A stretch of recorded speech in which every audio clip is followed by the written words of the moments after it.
আজকে থাকবো না বাড়ি, আর সব ফুল কিনা আজকেই ফুটতে হলো। আজকে আমার মনটা ভীষণ খারাপ। আজকে অনেকগুলো ড্রাগন ফুল ফুটবে আমার ছাদ বাগানে। যদি বলো ড্রাগন ফুল ফুটবে তো মন খারাপ হওয়ার কেন কী আছে?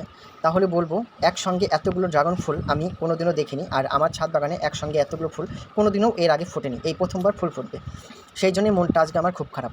আর আজকে আমি সন্ধ্যাবেলা যাব রায়গঞ্জে, আজকে বাড়ি ফিরবো না, তার জন্যই আরও বেশি মনটা খারাপ। আর এই দিকে আকাশ জুড়ে মেঘ গুড়গুড় করছে।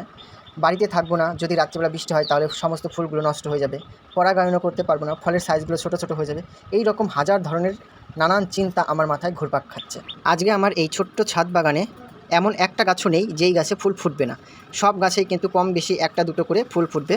আর সমস্ত ফুলগুলো গুনে দেখলাম মোট 56টা ফুল আজকে রাত্রে ফুটবে। তারপর আমি মনে মনে ভাবলাম, যা হবার তা তো হবেই।